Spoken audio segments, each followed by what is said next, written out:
지금 또 누가 들어오냐면 호쟁이들이 들어온다고 합니다.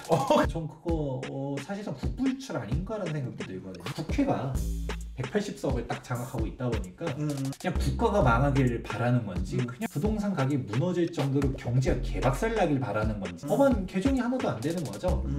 사실 만약에 지금 이런 사건이 안 났으면 그렇게 해서 계속해서 좋은 장으로 갔을 텐데 이미 그런 사건이 터졌잖아요. 그럼 이제 좀 뭔가 바뀔 수 있는 여력이 있나요? 이제는 뭐 트리거는 사실상 당겨진 거고 네. 이제 어떻게 우리가 대응해야 되느냐만 봐야 되는 건데 일단은 지켜봐야겠죠. 기다려보겠다는 사람 굉장히 많이 있거든요. 맞아요. 그러니까 말씀하신 것처럼 몇 천만 원씩 끌어들어진 물건들 좀 있더라고요. 있는데 이제 우리가 바라는 건 그건 아니니까 뭐 그게 뭐 5%이든 10%이든 그 정도 떨어져야지 뭐가 내가 살맛이 나는 거 아닌가. 그래야지 된다고 생각하는 게 그분들 입장은 사실은 이게 얼마 전까지만 해도 그 가격이었던 걸 봤기 때문에 금세 올라간 거 조금 또 내가 만회할 길은 없을까. 조금만 떨어져주면 나 살 수 있을 텐데 요 바람이거든요. 근데 그게 결국은 될지 안 될지 진짜 중요한 질문이겠죠. 저는 그렇게 조정되기 어렵다라고 봅니다. 우리가 좀 명확하게 얘기를 해서 근데 서울에 신축 아파트 받고 싶어요 라고 생각을 하게 되면 그게 지금 조정되는 곳들도 있고 지금 정고점을 돌파하는 곳들도 있고 막 다르다라는 말씀을 드렸었지만 일단은 내가 서울에 신축을 매수하려고 했었을 때 이게 싸질 수 있을까? 이런 생각들을 좀 명확하게 해보셔야 돼요.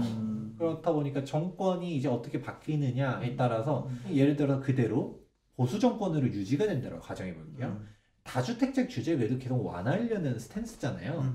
근데 완화가 제대로 안 되는 이유는 국회가 180석을 딱 장악하고 있다 보니까 법안 개정이 하나도 안 되는 거죠. 사실 취득세부터 해가지고 완화해주겠다라고 얘기를 했었지만 하나도 개정이 안 되고 있거든요. 그런 건데 그러면 그냥 현상 유지입니다. 근데 만약에 정권이 바뀌어요.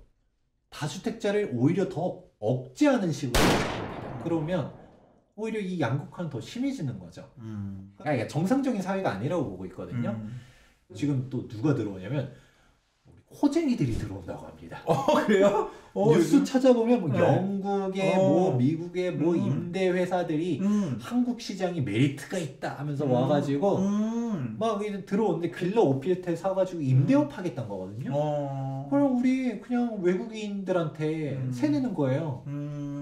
그게 좋은 사회인가라고 하면 전 그거 사실상 국부유출 아닌가라는 생각도 들거든요. 그런 이야기들이 이 책에 다 나왔더라고요. 말씀하시는 것처럼 사실 그 지금 뭐 정치적 불확실성 뭐 이런 것들은 사실 시간이 지나면 또 뭐 당연히 안정화될 수밖에 없는 상황이고 또 다시 안정화를 찾는데 이렇게 혼란스러울 때 우리가 어떤 생각을 가져야 되냐라는 그 궁금증 던지는데 이 책의 어떤 주제이기도 한 것 같았거든요. 부동산은 이렇게 간다라는 정확한 어떤 가이드 이게 이 책에 잘 담겨서 그런지 적극적으로 책을 얘기합니다.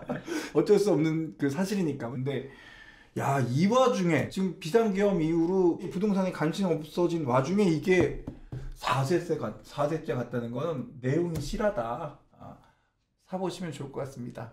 감사합니다. 어쨌든 지금 그 25년의 이제 정치적 좀 불확실성 때문에 부동산을 어떻게 봐야 되는 얘기는 결국은 뭐 그러네요. 정치적으로 불확실성 때문에 뭔가 불안하든지 할수록 말씀하시는 어떤 내용이 좋은 부동산 더 갖고 있으려고 하고 나머지를 던진다. 뭐 이렇게 저는 아까 와닿더라고요. 반포가 말씀하시는 대로 야 이게 몰라도 너무 모르는 거 아닌가.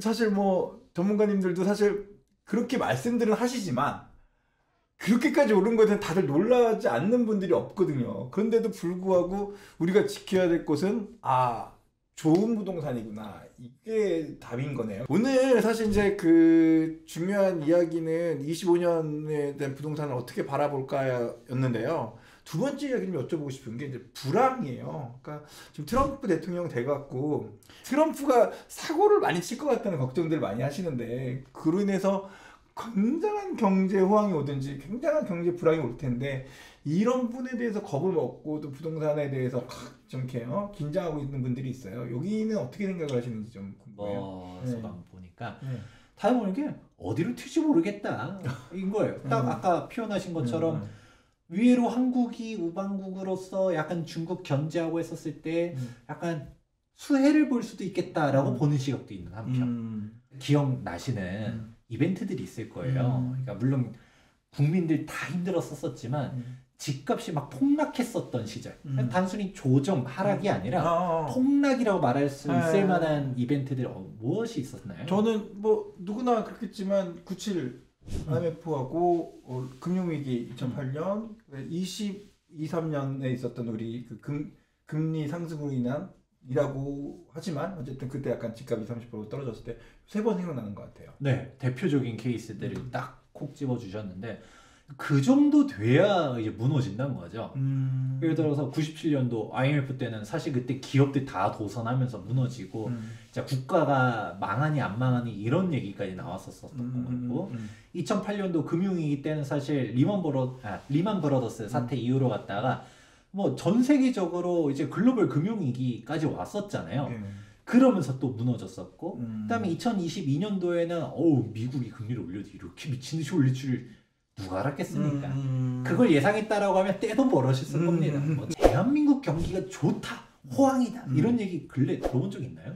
아니요, 저는 태어나서 별로 들은 적이 없어요. 태어난 이후로 들은 적이 없는 것 같은데요. 네, 저도 제가 학생 때도 맨날 뭐 청년 실업률은 항상 뭐 최고고 취업하기 힘들고 항상 위기다 뭐 항상 안 좋았는데 경제가 그렇다고 해서 일본처럼 역성장을 하지는 않았던 거고요.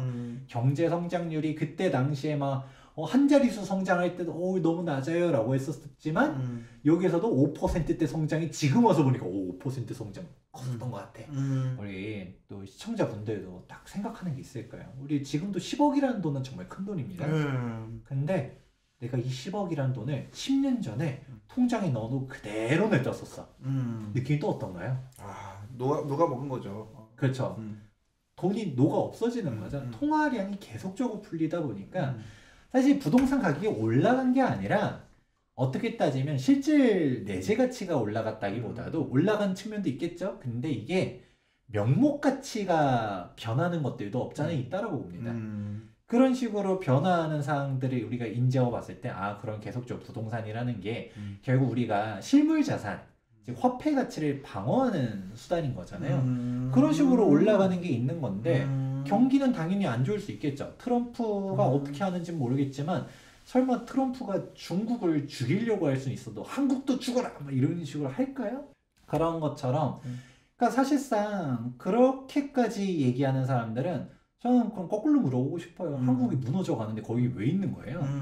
애초에 그 사람들 얘기를 잘 들어보다 보면 진짜 부동산 가격이 떨어질 거라고 얘기를 하는 건지 그냥 국가가 망하기를 바라는 건지 그냥 뭔 소리인지 잘 모르겠는 사람들이 되게 많아요. 근데 실질적으로 보게 되면 아까 말했던 것처럼 경기가 어려운 거랑 그런데 진짜 부동산 가격은 맨 마지막에 무너지거든요. 부동산 가격이 무너질 정도로 경제가 개박살 나길 바라는 건지가 좀 애매하게 얘기하시는 분들이 되게 많습니다.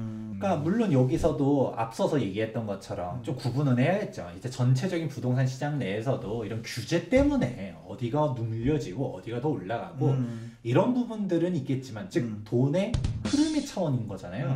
근데 전체적인 부동산 강남 불패 그딴 거 없다. 다 박살난다라고 얘기를 하려고 했었을 때는 그러면 뭐 이게 전체적으로 다 무너져야 되는 거죠. 사실 많은 사람들이 기대하는 게 이 불황이 왔을 때 정말 그 반포도 내려갈 것인지 요게 궁금했던 건데 정확하게 말씀해 주시네요. 반포 압구정이 떨어지는 걸 안 바라는 사람 서민은 없어요. 중산층도 없어. 부자는 반포 압구정을 가지고 있는 사람이면 모르겠지만 저 반포 압구정이 없거든요. 사실 오늘 25년의 어떤 부동산 시장 점검을 하면서 그 부분이 좀 궁금했거든요. 그러니까 비슷한 양극화에 있어서 좀 좋은 부동산도 좀 떨어질까? 좋은 부동산 사고 싶으니까 그게 궁금했는데 그렇게 만만치 않을 것 같다라는 생각이 드네요. 사실